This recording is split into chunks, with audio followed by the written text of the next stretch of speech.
नमस्कार मित्रांनो, सुस्वागतम. लक्ष्मीच्या पावलांनी या मालिकेच्या आजच्या भागामध्ये आबा आणि रॉकेट आता हे कला आणि अद्वैत या दोघांना सरप्राईज देण्यासाठी त्यांची रूम मस्त आता गुलाबाच्या पाकळ्यांनी वगैरे कॅन्डल जे काही आहे ते सर्वत्र फुगे वगैरे लावून सजवत असतात.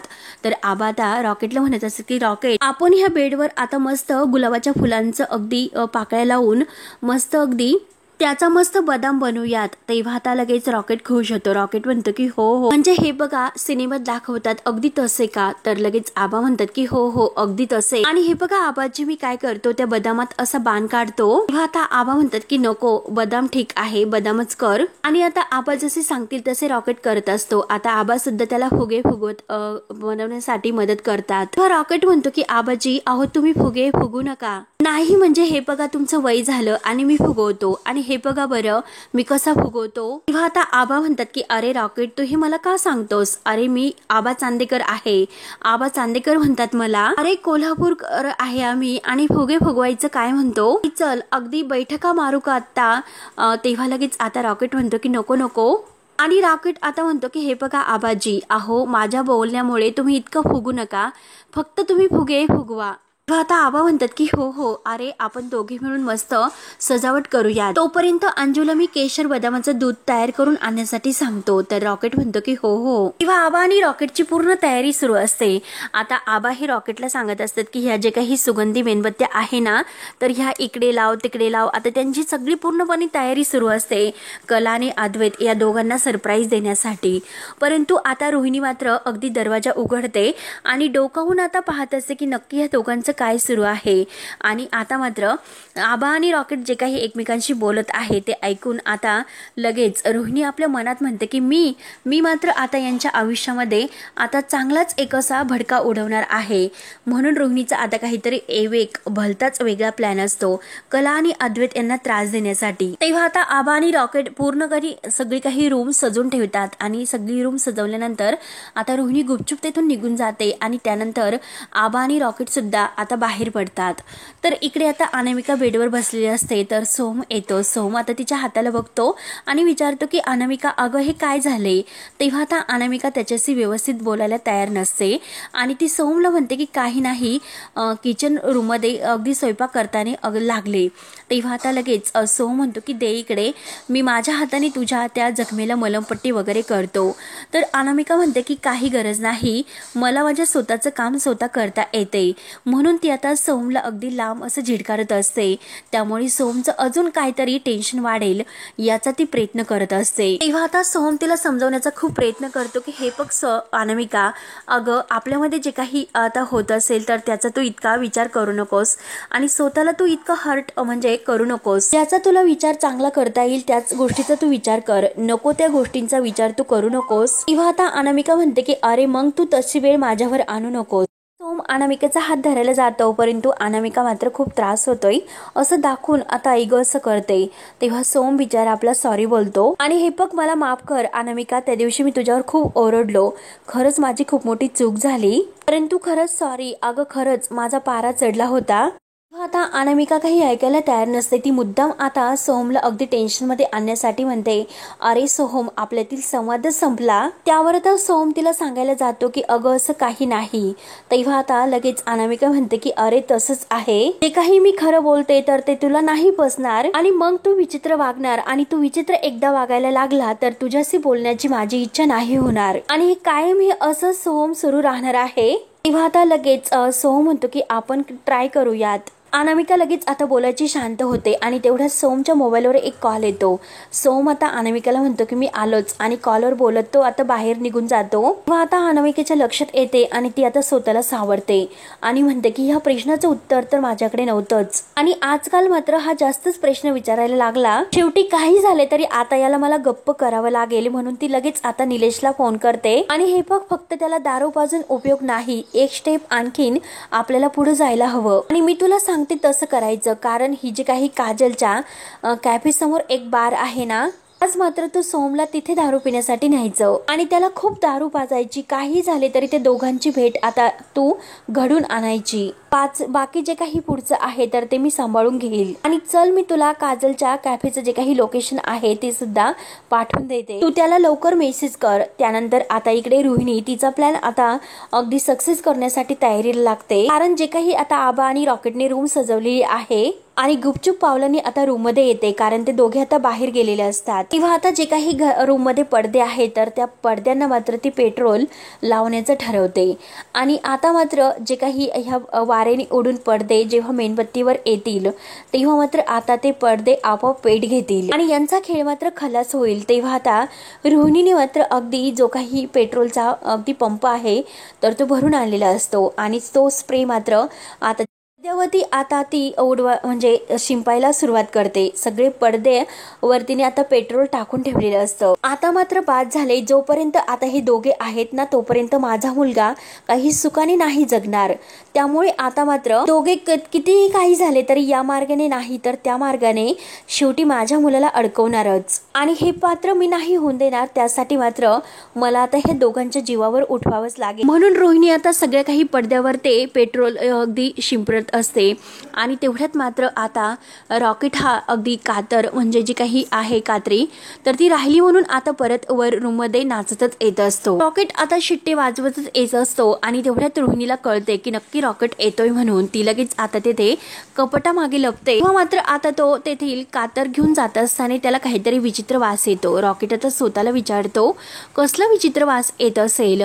रोहिणी आता थोडीशी घाबरते, आणि आता ही मेणबत्ती पेटवायची राहिली म्हणून तो समोरची जे काही टेबलवर ठेवलेली मेणबत्ती आहे तर ती पेटवतो, आणि आता म्हणतो की खरंच आता कसा झकास वास येतोय. तर आणि लगेच कात्री घेऊन तो आता तेथून निघून जातो. तर रोहिणीने आता सगळं काही पेट्रोल सगळीकडे पडद्यावर शिंपून ती सुद्धा आता लगेच तेथून बाहेर पडते, आणि दरवाजात येऊन आता हे सर्व बघून आता खूप खुश होऊन हसत असते. त्यानंतर आता निलेश हा सोमला खूप दारू पाजतो. सोमला व्यवस्थित चालता सुद्धा येत नाही, आणि बरोबर आता तो तेथे काजलच्या कॅफेसमोर घेऊन येतो, आणि मनात आता त्या कॅफेकडे बघत आता हाच असं वाटतं की काजलचा कॅफे आहे म्हणून एकदम मी याला करेक्ट जागेवर घेऊन आलो असं स्वतःला म्हणतो आणि खुश होतो. तेव्हा आता तो सोमला म्हणतो की तू इथेच थांब, मी आलोच. निलेश लगेच आता बाजूला निघून जातो, आणि तेवढ्यात आता काजल ही तेथे बाहेर पडते आणि समोर बघते तर काही सोम, आणि सोम ह्या अवस्थेत बघून तिला तर धक्काच बसतो. सोमच्या ची अवस्था खूप बिकट झालेली असते. त्याला व्यवस्थित चालता सुद्धा येत नाही आणि व्यवस्थित उभा सुद्धा राहता येत नाही. तेव्हा आता काजल बघून आता तिला खूप टेन्शन येते, आणि ती खरंच तिला सोमची काळजी लागते. तर ती आता विचार करते की सोमला काय होत असेल आणि हा असा का करतो. त्यानंतर आता इकडे आबा हे अद्वैत आणि कला आतमध्ये आल्यानंतर त्यांना विचारतात की काय अद्वैत सेठ, अहो झाली का तुमची कामं. तेव्हा आता अद्वैत खुश होऊन म्हणतो की हो आबा. तेवढ्यात लगेच आता आबा हे अंजूला आवाज देतात आणि 2 कप चहा घेऊन आणण्यासाठी सांगतात. तेव्हा आता कला म्हणते की आबा अहो तिला कशाला, मला सांगा मी आणते चहा. तेव्हा आता आबा म्हणतात की नको, आणि काय आहे हे बघा, या बरं बसा लवकर. आणि दोघांनाही आता तेथे डायनिंग टेबलवर बसवतात. अद्वैतला सुद्धा म्हणतात की तू बस, कला तू सुद्धा बस. तेव्हा आता ते तिघेही तेथे बसतात. तेव्हा आता आबा स्वतः अंजूच्या हातातील ते चहांचा जो काही कपांचा ट्रे आहे तो घेतात. तर आता कला आणि अद्वैत बघतच असतात की आबांचं नक्की हे काय सुरू आहे. तेव्हा आता अद्वैत म्हणतो की आबा अहो तुम्ही. तेव्हा लगेच आता आबा म्हणतात की हो अरे घ्या चहा. आणि आबा खुशून म्हणतात की अरे निवांत आता थोडासा वेळ बसून चहा तर निवांत घ्यावाच ना. आणि हे बघ कला, अगं तू सुद्धा काम करून थकलीच असेल. आता हे ऐकून अद्वैत म्हणतो की आबा तुम्ही अगदी खरं बोललात. ती सतत कामाचाच विचार करत असते. 24 तास फक्त आणि फक्त कामच तिच्या डोक्यामध्ये असते. आणि तिची मात्र तिच्या कामाच्या बाबतीत सॉलिड अशी एक टिप आहे, कारण कोणतंही काम करताना ती अगदी परफेक्टपणे करत असते. आणि हे बघा ना आबा, अहो मातीतून एखादी गोष्ट घडवणं हे काही सोपं काम आहे का. अद्वैत आता कलाचे खूप कौतुक करत असतो आणि कला ही खुशून हसत असते. अद्वैत पुढे म्हणतो की आबा हो किती आनंद त्यातून मिळतो, केवढा आणि खरंच किती विलक्षण गोष्ट आहे बरं. आणि हे बघा आबा, अहो त्या मातीला सुंदर आकार देताना त्या मातीकडे बघितलं तरी सुद्धा आपल्याला हे वाटेल, आणि त्या मातीला सुद्धा हिच्या हातातून घडून घेण्यासाठी किती आनंद होत असेल बरं. तेव्हा आता कलाला तर खूप हसायला येते, आणि आबा खुशून म्हणतात की अरे ती जातीवंत कलावंत आहे, आणि कसं आहे की आपल्या कामावर आपलं प्रेम असलं पाहिजे. आणि हे बघ आता तुझं सुद्धा आहे की प्रेम. तेव्हा आता अद्वैत म्हणतो की काय, आणि कला चहा घेता घेता आबांकडे बघते तर आबा हसत असतात. तेव्हा आता अद्वैत विचारतो की आबा कुणावर प्रेम आहे माझं. तेव्हा लगेच आता आबा म्हणतात की अगरे कलेवर कलेवर प्रेम आहे. तेव्हा आता ततमम अद्वैत करायला सुरुवात करतो. तेव्हा आबा पुन्हा म्हणतात की अरे मला असं म्हणायचं होतं की तुझ्या कामावर तुझं प्रेम आहे. आणि हे बघा कामावरचं प्रेम आहे तर ते कृतीत आणि बोटावरची कला आहे तर ते एकत्र आल्यानंतर त्यामुळे कुठलीही आता जी काही कलाकृती आहे तर ती भारीच होणार, हो की नाही. मग ते मातींचं काम असो किंवा दागिन्यांची घडणावळ असावी. त्यावर आता अद्वैत खुश म्हणतो की आबा अहो ते तर आहेच, परंतु खरेची आणखीन एक गोष्ट आपण अगदी स्वीकारायला हवी, ती म्हणजे पेशन्स. आणि तिच्यामध्ये खरंच किती पेशन्स आहे बरं. आणि काम करणं हे काही सोपं काम नाही, त्यासाठी खूप पेशन्स लागतं. आता हे बघा माझे पेशन्स हे पणाला लागतात. काय आहे मदत तर मला करावीच लागते. तेव्हा लगेच आता आबा हे अद्वैतला खुणावतात की अद्वैत अरे रूम व्यवस्थित सजवलेली आहे असं आता आबांना सांगायचे असते. तेव्हा आता अद्वैत आबांकडे बघतो आणि आबांना अगदी अंगठा वर करत म्हणतो की बेस्ट बेस्ट आहे. तर कला विचारते की काय बेस्ट. आता आबा मुद्दा म्हणतात की अगं काही नाही, कारण अद्वैतने हा जो काही नवीन मला कुर्ता दिलेला आहे तर तो सदरा मी आज घातला, अद्वैतने दिलेला होता, तो दाखवतो मी त्याला. आता कला म्हणते की अहो आजोबा परंतु हा कुर्ता मात्र तुम्ही नेहमी घालत असतात. तेव्हा आता अद्वैत म्हणतो की अगं एका वेळेस मी 2 घेतले होते, एकदा जर एक धुवायला टाकला तर दुसऱ्या दिवशी आता तो दुसरा घालायला. आणि चल आता चहा घेऊन झाला असेल तर चल आता रूम मध्ये जाऊयात. तेव्हा आता कला ही अगदी अद्वैत बरोबर रूम मध्ये येत असते. अद्वैत आता तिच्या पुढे पुढेच असतो, कारण आता त्याला कलाला सरप्राईज द्यायचे असते आणि आबांनी रॉकेटनी छान अशी तयारी करून ठेवलेली असते. मस्त रूम ही डेकोरेट करून सजवलेली असते. अद्वैत तिच्याकडे बघून खुशून हसत असतो. तर कला आता हसून म्हणते की काय. तेव्हा आता अद्वैत म्हणतो की काय. तर कला म्हणते की अरे मी तुला विचारलं मग तू माझ्याकडे असं का बघतोस. तेव्हा आता अद्वैत काही नाही असं बोलत असतो आणि लगेच आता तो रूम जवळ येतात. रूम आता जवळ आल्यानंतर लगेच अद्वैत दरवाजा उघडतो आणि कलाच्या अंगावर जे काही गुलाबाच्या पाकळ्या आहेत तर त्या सर्व पडतात आणि अद्वैत तिला खुश होऊन सरप्राईज असं म्हणतो. कला आता खूपच खुश होते. तेव्हा आता कला ही आत येते. कला तर खुश झालेलीच असते, परंतु ती आता विचारते की चांदेकर अरे हे सर्व काय आहे, हे असलं सरप्राईज आहे का तुझं, मला सांग बरं, नक्की तुझ्या मनात काय आहे बरं, नक्की काय हेतू आहे. तेव्हा लगेच आता अद्वैत म्हणतो की हेतू नाही आणि हे बघा हे सरप्राईज आहे. तेव्हा आता अद्वैत मनात म्हणतो की आबांना मी एक सांगितलं होतं परंतु त्यांनी तर हे काहीतरी भलतं वेगळंच केलं. तर अद्वैत आता कलाला म्हणत असतो की हे बघ मी तर तुझ्या सोबत होतो, मला काय माहिती की हे सर्व काय झाले. तेव्हा आता कला म्हणते की नाही मला उत्तर दे आणि तुला नक्की हे सर्व माहिती असेल, नक्की हे तूच केलं असेल. हल्ली मात्र तू असंच करत असतो की करतो मात्र तूच आणि म्हणतो मी नाही केलं म्हणून, खोटं बोलतो तू. आणि हे बघ खाली सुद्धा त्या मडक्यावर अगदी तूच आता हे जे काही थँक्यू तुला बोलायचं होतं मग सगळं काही तूच केलं. आणि परत वर कसा म्हणतो मागच्या वेळेस सुद्धा तू आंबा खाल्ला होता, मी तुला इतक्या वेळेस विचारलं होतं की तू आंबा खाल्लास का आणि तेव्हा मात्र तू काय म्हणला होतास आणि सगळा काही शर्ट मात्र तू अगदी आंब्याने अगदी बरबटून ठेवला होतास. आणि आज सुद्धा जो काही कलरने शर्ट आहे तर पूर्णपणे भरून ठेवलेला आहे आणि मला सुद्धा समजले की तू असंच काहीतरी करत असतो. आणि हे तू बघ बेडवर तू काय करून ठेवलेस, मला कळते ना तू हे काय केलंस. आणि येथे मात्र बरोबर तुझी क्रिएटिव्हिटी बाहेर येते.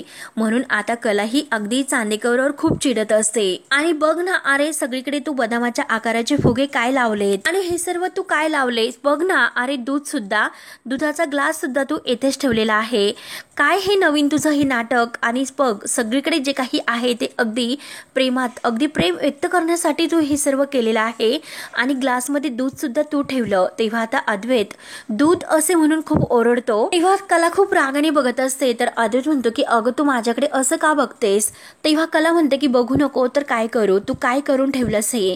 तेव्हा आता लगेच अद्वैत विचारतो की अगं तुझ्या आवाजाला काय झाले, रोबोसारखा आवाज काय येतो तुझा. तेव्हा आता कला विचारते की तू काही कॅन्डल वगैरे लावलेत का. तेव्हा आता लगेच अद्वैत वास घेतो आणि म्हणतो की खरंच सुगंध तर खूप छान आहे.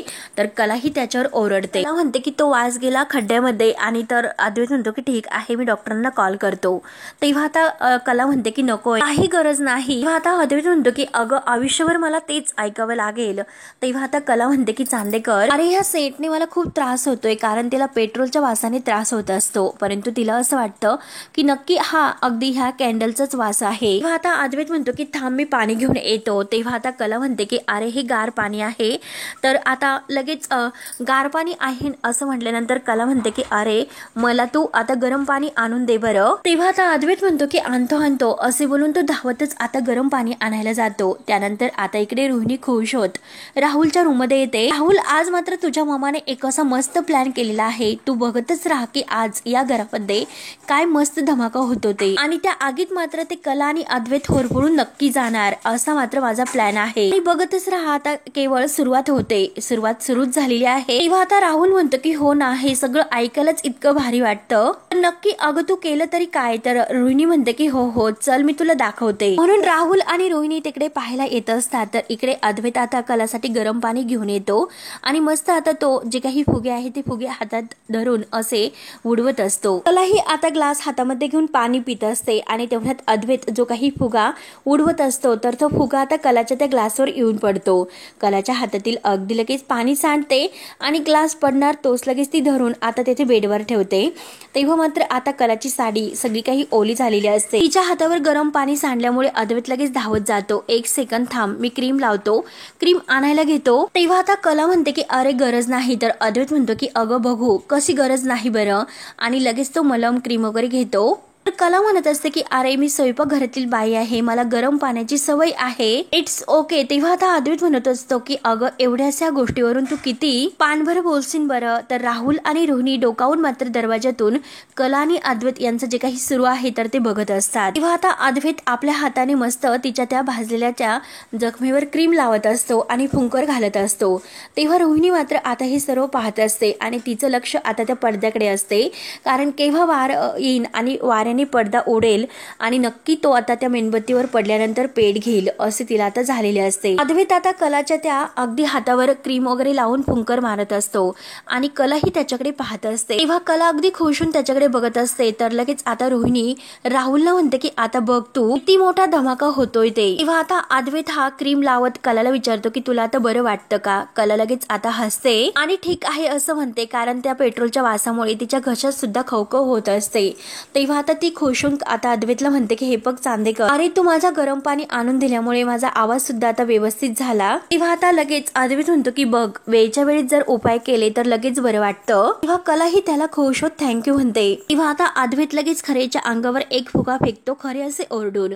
तेव्हा कला सुद्धा आता चांदेकर म्हणून ओरडते आणि अद्वैतच्या अंगावर फुगा फेकत असते। दोघांमध्ये आता ही फुगे फेकाफेकी सुरू होते। रोहिणी आणि राहुल हे सर्व पाहत असतात। अद्वैत कलाला पूर्णपणे वैतागून सोडतो आणि तो पूर्ण फुगे तिच्या अंगावर येऊन फोडत असतो। कला ही नको नको करत असते आणि त्याच्यावर ओरडत असते। आता मात्र रोहिणी हे सर्व पाहते। तेव्हा मात्र आता अद्वैत आणि कला हे एकामागे म्हणजे धावत असताना मात्र लगेच आता बेडवर येऊन पडतात। दोघं आता एकमेकांकडे बघत असतात। तेव्हा आता कला ही खुश असते, ती सुद्धा अद्वैतकडे बघत असते आणि अद्वैत सुद्धा तिच्याकडे बघत असतो। तर रोहिणी आणि राहुल गुपचूप हे सर्व पाहत असतात। त्यांना आता हे अगदी बघूशी सुद्धा वाटत नाही, परंतु केव्हा त्या पडद्यांचा भडका होईल अशी आता रोहिणीची ती अवस्था झालेली असते। त्यानंतर मात्र आता इकडे संगीताही बाहेर असते आणि आता संगीताला आबांचा कॉल आलेला असतो। आबांनी आता खुशखबर देण्यासाठी संगीताला कॉल केलेला असतो। तेव्हा आता आबांचा फोन बघून संगीताला खूप आनंद होतो। संगीता आता फोन घेते आणि नमस्कार आबाजी असं म्हणते। तेव्हा आता आबा खुशून म्हणतात की अहो विहीनबाई तुम्हाला एक खुशखबर सांगायची होती। तेव्हा आता संगीता खुशून विचारते की अहो आबाजी बोला ना, काय खुशखबर आहे। तर आबा म्हणतात की मी आणि रॉकेटने अद्वैत आणि कलाची रूम अगदी व्यवस्थित सजवली। हे ऐकून संगीताला आनंद होतो। ती लगेच आश्चर्याने विचारते की आबा अहो काय सांगतात। तेव्हा आता लगेच आबा म्हणतात की अहो अद्वैतला त्याच्या बायकोसाठी खास काहीतरी करायचे होते, म्हणून मी म्हंटल की तिची खोली सजून टाकूयात, म्हणून आम्ही दोघांनीच त्यांची खोलीही सजून टाकली। आणि तेवढ्यात संगीताजवळ दिनकर सुद्धा येतो। तेव्हा आता संगीता म्हणत असते की अहो खरं तर अहो अद्वैत रावांनी म्हणजे आमच्या जावई बापूने आमच्या कलासाठी काहीतरी करणं ही खरंच खूप मोठी गोष्ट आहे। म्हणजे हे बघा मला तर असं वाटतं की अंबाबाईच पावली असं म्हणायचं। तर दिनकर सुद्धा आता हे ऐकून खुश होतो। आबा खुशून हो हो असं म्हणत असतात. त्यानंतर आता कला आणि अद्वैत जे काही आता बदामाच्या आकारांच्या पाकळ्यांचा तो काही गोल आहे तर त्यावरच आता पडलेले असतात, एकमेकांकडे बघत असतात. परंतु तेवढ्यात दोघांना काहीतरी वास येतो आणि तेवढ्यात तो जो काही पेट्रोल टाकलेला पडदा आहे तर तो पेट घेतो. आता अद्वैत जोरात खरे असं ओरडतो आणि कलाही जोरात चांदेकर असे ओरडते. तर आबांच्या कानावर बाहेर हा आवाज येतो. आता दोघेही आता म्हणजे ओरडतात. तर आबाही फोनवरच बोलत असतात आणि तेवढ्यात आता आबाही अद्वैत म्हणून आवाज देतात. आता आबाही आता संगीताला म्हणतात की विहीनबाई मी तुम्हाला नंतर फोन करतो, नक्की काहीतरी झाले. तेव्हा आता फोन कट केला जातो तर संगीता हॅलो हॅलो करत असते. परंतु फोन अचानक कट झाला म्हणून संगीताला सुद्धा खूप टेन्शन येते. आबा अद्वैत अद्वैत करत बाहेर येतात. तेव्हा आता लगेच दिनकर विचारतो की संगे अगं काय झाले. तर आता संगीता सांगायला सुरुवात करते की अहो फोनवर बोलत असताना मात्र मागून आता जावई बापूंचा आवाज आला आणि आता आबांनी लगेच फोन ठेवला आणि काही न बोलता आबाजी निघून गेलेत. नक्की काय झाले असेल म्हणून आता दोघांना सुद्धा खूप टेन्शन येते. त्यामुळे मला असं वाटतं की आपण एक काम करूयात, आपण तिकडे जाऊयात. तर दिनकर म्हणतो की हो चल लगेच जाऊयात. म्हणून ते आता तिकडे जायला निघतात. तर इकडे रोहिणी आणि राहुल रूमच्या बाहेरून आता ह्या दोघांची गंमत बघत असतात. तेव्हा मात्र आता रोहिणी आणि राहुल हे सर्व बघून खूपच खुश होतात आणि बाहेरून रोहिणी लगेच आता रूम लावते आणि आता राहुलला म्हणते की चल इथून. तेव्हा आता अद्वैत आणि कला खूपच घाबरतात. लगेच बेडवरून उठतात. तर कला म्हणते की चांदेकर अरे आग लागली. तर अद्वैत सुद्धा खूप घाबरतो. तेव्हा आता सर्वजण अद्वैत आणि कलाच्या रूमकडे धावतात. घरातील सर्वजण धावतच आलेले असतात. अद्वैत आणि कलाला आवाज देत असतात की दरवाजा उघड म्हणून. आतमध्ये सगळे काही पडदे हे पेट घेतात. तेव्हा आता कलाही आता अद्वैतला म्हणत असते की चांदेकर जपून. आणि आता मात्र बाहेरून सगळेजण आता आवाज देतात की अद्वैत अद्वैत कला दार उघडा. बाहेरून सर्वजण आवाज देतात असतात की अद्वैत दार उघड. सरोज सुद्धा ओरडते की दार उघड, रजनी सुद्धा. आणि राहुल आणि रोहिणी मात्र लांबून हे सर्व बघून हसत असतात. तेव्हा आता कला सुद्धा खूप घाबरते आणि तिच्या हातून मात्र जी काही ते टेबलवर कॅन्डल ठेवलेली आहे ती सुद्धा खाली पडते आणि दुसरा पडदा लगेच तिच्या मागचा पेट घेतो. अद्वैत आता वळून बघतो. खरे असे ओरडून तो कलाला लगेच आपल्या जवळ ओढतो. आता अद्वैतला अस्थमेचा त्रास असल्यामुळे त्याला खूप त्रास होतोय. त्याला खूप आता खोकला येत असतो. तेव्हा आता कला म्हणते की चांदेकर बाहेर चल म्हणून दोघे बाहेर येत असतात. तेव्हा आता जे काही आता रूमच्या त्या दरवाजातून फटीमधून धूर बाहेर येत असतो. बाहेर सुद्धा आता सर्वजण घाबरतात. तर श्रीकांत जोरजोराने आवाज देतो अद्वैत अरे काय झाले काय झाले. राहुल मात्र आता हसत असतो. अद्वैत आणि कलाला दरवाजा सुद्धा उघडत नसतो. तर रोहिणी आता मनात म्हणते की आता ह्या आगीत मात्र दोघांची जळून अशी राख व्हायला पाहिजे. तेव्हा आता अद्वैत कला खूप दरवाजा उघडत असतात परंतु दरवाजा काही उघडत नसतो. आता दोघांची अवस्था खूप बिकट होते. अद्वैतला एक खूप त्रास होत असतो कारण त्याला अस्थमेचा त्रास असल्यामुळे त्याला श्वास घ्यायला त्रास होतो. राहुल आणि रोहिणी मात्र आता हे सर्व काही गंमत म्हणून पाहत असतात. परंतु घरच्यांच्या जीवाला आता खूप टेन्शन येते. नक्की काय झालं असेल म्हणून सर्वजण आता अद्वैत आणि कला ओरडत असतात. तेव्हा मित्रांनो शेवटी हा भाग येथे संपतो. पुढील भागामध्ये अद्वैत आणि कला हे बाहेर येतात. तर सर्वजणांना ते म्हणतात की मागे व्हा मागे व्हा. सर्व रूमला आता आग लागलेली असते. गादी वगैरे पडदे सगळं काही जळून राख होते. तेव्हा आता अद्वैत आपल्या तोंडाला रुमाल बांधतो आणि रुमाल बांधून मात्र आता तो सगळं काही सगळीकडे पाणी वगैरे शिंपडत असतो. तेव्हा आता रॉकेट सुद्धा मदत करतो. कला सुद्धा बादली घेऊन पाणी शिंपडत असते आणि अद्वैत आणि कलाच्या जे काही रूमची अवस्था झालेली असते दोघंही आता पाहत असतात. तेव्हा आता कला ही विचार करते की मला राहून राहून असं वाटतं की हा फक्त एक अपघात नव्हता, ह्या सगळ्याच्या मागे नक्की एकच कारण आहे. तर अद्वैत विचारतो की म्हणजे काय. तर कलाला पूर्णपणे आता राहुल आणि रोहिणीचा संशय आलेला असतो. तेव्हा आता कला मनात विचार करते की म्हणजे कुठली तरी व्यक्ती आता घरात आहे की त्या व्यक्तीला मी या घरात नकोय म्हणून मनापासून ती व्यक्ती हे सर्व कारस्थान करते. तर असं कोण आहे की ज्याला मी या घरामध्ये नकोय. आणि त्यानंतर अद्वैतला धक्का बसतो. अद्वैत आता विचारात पडतो आणि कला सुद्धा. त्यानंतर अद्वैत आणि कला ही बाहेर येतात. तर आता काजल ही सोहमची ती अवस्था झालेली असते. आता सोहमला घेऊन ती घरी आलेली असते आणि सोहमची ती अवस्था बघून अद्वैत आणि कलाला तर धक्काच बसतो. तेव्हा मित्रांनो पुढे काय होतं काय नाही हे पाहण्यासाठी आपल्या चॅनलला नक्की सबस्क्राईब करत राहा. धन्यवाद.